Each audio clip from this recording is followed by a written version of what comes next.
नमस्कार. 2026 ची मकर संक्रांत अतिशय खास आहे, कारण यंदा संक्रांतीसोबतच षटतिला एकादशी असा दुर्मिळ योग जुळून आला आहे. भारतीय संस्कृती ही सण आणि उत्सवांची जननी मानली जाते.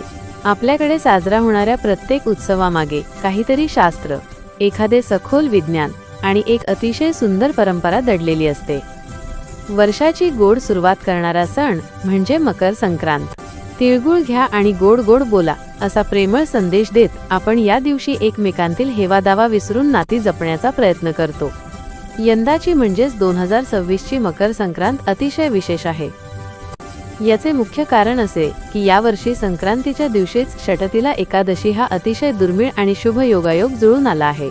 आजच्या या विशेष भागामध्ये आपण मकर संक्रांतीबद्दल अशी सविस्तर माहिती जाणून घेणार आहोत, जी तुम्हाला इतर कुठेही वाचायला किंवा ऐकायला मिळणार नाही. संक्रांतीची नेमकी वेळ काय आहे, यंदाचे वाहन कोणते आहे, संक्रांती देवीने कोणत्या रंगाचे वस्त्र परिधान केले आहे, कोणत्या राशीच्या आणि नक्षत्रांच्या व्यक्तींना धनलाभ होणार आहे, आणि सर्वात महत्त्वाचे म्हणजे तिळाचे ते 6 शास्त्रोक्त प्रकार कोणते, जे तुमचे नशीब बदलू शकतात. या सर्व प्रश्नांची उत्तरे तुम्हाला आज मिळणार आहेत. हा व्हिडिओ तुम्ही पूर्ण पहा, कारण ही केवळ माहिती नसून तुमच्या आयुष्यात सुख आणि समृद्धी आणणारा एक महत्त्वाचा मार्गदर्शक ठरणार आहे. मकर संक्रांत हा आपल्या हिंदू संस्कृतीतील एकमेव असा सण आहे, जो दरवर्षी जवळपास एकाच तारखेला येतो. याचे मुख्य कारण हे आहे की हा सण चंद्राच्या गतीवर नव्हे, तर सूर्याच्या स्थितीवर आधारित आहे. जेव्हा सूर्य धनु राशीतून मकर राशीमध्ये प्रवेश करतो, तेव्हा त्याला आपण संक्रमण म्हणतो आणि याच दिवसाला मकर संक्रांत म्हटले जाते.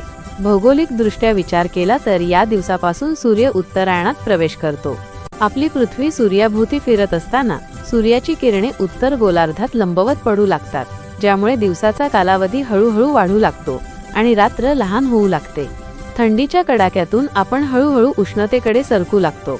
अशा बदलत्या हवामानात शरीराची उष्णता आणि ऊर्जा टिकवून ठेवण्यासाठी आपल्या पूर्वजांनी या काळात तीळ आणि गुळाचा वापर करण्यास सांगितले आहे, जे आरोग्यासाठी अत्यंत लाभदायक ठरते.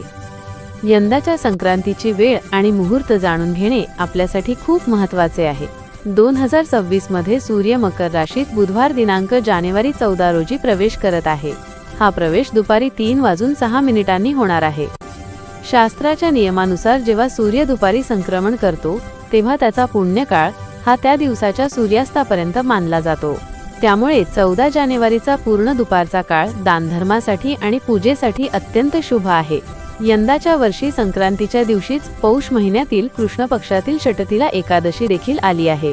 एकादशी हा भगवान विष्णूंच्या पूजेचा दिवस आहे आणि संक्रांत हा सूर्यदेवाचा दिवस आहे. जेव्हा या दोन महाशक्तींचा असा संगम होतो, तेव्हा त्या दिवशी केलेले स्नान, दान आणि नामस्मरण याचे फळ अक्षय मिळते, असे पुराणांत सांगितले आहे.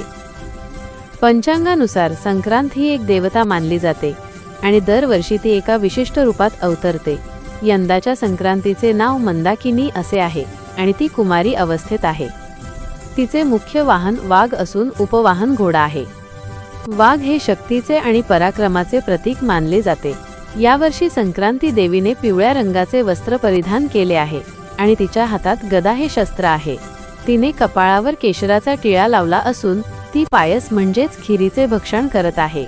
शास्त्रानुसार संक्रांतीने ज्या वस्तू परिधान केल्या आहेत किंवा ज्या गोष्टींचा ती वापर करत आहे, त्या वस्तूंच्या किमती येणाऱ्या काळात वाढण्याची शक्यता असते.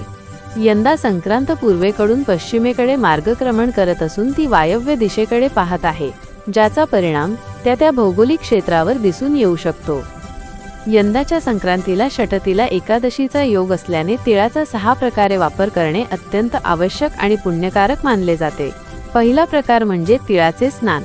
सकाळी आंघोळीच्या पाण्यात थोडे तीळ टाकून स्नान केल्याने शरीरातील नकारात्मकता दूर होते. दुसरा प्रकार म्हणजे तिळाचे उटणे. तिळाचे चूर्ण आणि दूध यांचे मिश्रण अंगाला लावल्याने त्वचा शुद्ध आणि तेजस्वी होते. तिसरा प्रकार म्हणजे तिळाचे तर्पण. तांब्याच्या कलशात पाणी आणि तीळ घेऊन आपल्या पितरांना आणि सूर्याला अर्घ्य दिल्याने पितृदोष शांत होतो. चौथा प्रकार म्हणजे तिळाचा होम. घरातील अग्नीमध्ये किंवा लहानशा हवन कुंडात तीळ अर्पण केल्याने वास्तूतील दोष नष्ट होतात. पाचवा प्रकार म्हणजे तिळाचे दान. गरजू लोकांना तिळाचे पदार्थ किंवा तीळ आणि गूळ दान केल्याने पुण्यप्राप्ती होते. आणि 6वा प्रकार म्हणजे तिळाचे भक्षण. स्वतः तिळाचे पदार्थ सेवन केल्याने आरोग्य उत्तम राहते। महाराष्ट्रामध्ये संक्रांतीचा सण हा 3 दिवसांचा मानला जातो। पहिला दिवस म्हणजे भोगी। हा दिवस आनंदाचा आणि समाधानाचा असतो। या दिवशी जुन्या वाईट गोष्टींचा त्याग करून नवीन गोष्टींचा स्वीकार केला जातो। भोगीच्या दिवशी शेतात आलेल्या नवीन भाज्यांचा वापर करून लेकुरवाळी भाजी आणि तीळ लावलेली बाजरीची भाकरी खाण्याची परंपरा आहे। दुसरा दिवस म्हणजे मुख्य मकर संक्रांत। या दिवशी सुगड पूजन केले जाते। लहान मातीच्या सुगडामध्ये नवीन धान्य, ऊस, बोरे आणि तीळ गुळ भरून त्यांची पूजा केली जाते आणि सुवासिनींना वाण लुटले जाते। तिसरा दिवस म्हणजे किंक्रांत, ज्याला करी दिन असेही म्हणतात। संक्रांती देवीने किंकर नावाच्या राक्षसाचा वध करून जगाला संकटातून मुक्त केले, म्हणून हा विजय साजरा केला जातो। या दिवशी कोणतेही नवीन शुभकाम टाळले जाते, पण एकमेकांना भेटून शुभेच्छा देण्याची प्रथा आजही कायम आहे। आपल्या जन्म नक्षत्रावर आणि राशीवर सुद्धा या संक्रांतीचे विविध परिणाम होणार आहेत। ज्योतिषशास्त्रानुसार ज्यांचे जन्म नक्षत्र विशाखा, अनुराधा किंवा ज्येष्ठा आहे, त्यांच्यासाठी प्रवासाचे उत्तम योग आहेत। त्यांना कामानिमित्त बाहेरगावी जावे लागेल। ज्यांचे नक्षत्र मघा, हस्त किंवा स्वाती आहे, त्यांना या काळात मोठ्या प्रमाणावर धनलाभ होण्याची शक्यता आहे। मात्र ज्यांचे नक्षत्र पुनर्वसू किंवा पुष्य आहे, त्यांनी आपल्या खर्चावर नियंत्रण ठेवावे, कारण त्यांना आर्थिक नुकसानीचा सामना करावा लागू शकतो। अश्विनी आणि भरणी नक्षत्राच्या व्यक्तींना नवीन वस्त्रे आणि भौतिक सुखांची प्राप्ती होईल। अशा प्रकारे ही संक्रांत प्रत्येकाच्या आयुष्यात वेगवेगळे बदल घेऊन येणार आहे। या सणाला सामाजिक आणि वैज्ञानिक दृष्टिकोनातून सुद्धा खूप महत्त्व आहे। संक्रांतीला महिला काळी साडी का नेसतात असा प्रश्न अनेकांना पडतो। हिंदू धर्मात काळा रंग एरवी शुभ कार्यात टाळला जातो, पण संक्रांतीला तो आवर्जून वापरला जातो। याचे कारण असे की थंडीच्या काळात काळा रंग उष्णता शोषून घेतो आणि शरीराला उबदार ठेवण्यास मदत करतो। ही एक आरोग्यदायी परंपरा आहे। तसेच विवाहित महिलांसाठी हळदी कुंकू हा एक मोठा सामाजिक सोहळा असतो, ज्यातून स्नेहाचे संबंध अधिक दृढ होतात। नवविवाहित वधू आणि लहान मुलांसाठी हलव्याचे दागिने बनवून त्यांचे कौतुक करण्याची पद्धत आपल्या संस्कृतीचे सौंदर्य दर्शवते। लहान मुलांचे आरोग्य उत्तम राहावे यासाठी बोरन्हाण घातले जाते, ज्यामध्ये त्यांच्या डोक्यावर बोरे, ऊस आणि गोळ्यांचे मिश्रण ओतले जाते। या पवित्र दिवशी काही गोष्टींची काळजी घेणे सुद्धा तेवढेच आवश्यक आहे। संक्रांतीच्या दिवशी कोणाशीही बोलताना शब्द जपून वापरावेत। कोणाचेही मन दुखवू नये। झाडे झुडपे किंवा गवत तोडणे या दिवशी निषिद्ध मानले जाते। मनामध्ये कोणताही अहंकार न ठेवता यथाशक्ती दान करावे। शांत आणि सात्विक वृत्तीने हा दिवस घालवल्यास त्याचे सकारात्मक परिणाम दीर्घकाळ टिकतात। तर मित्रमैत्रिणींनो, अशी आहे 2026च्या मकर संक्रांतीची सविस्तर आणि शास्त्रोक्त माहिती।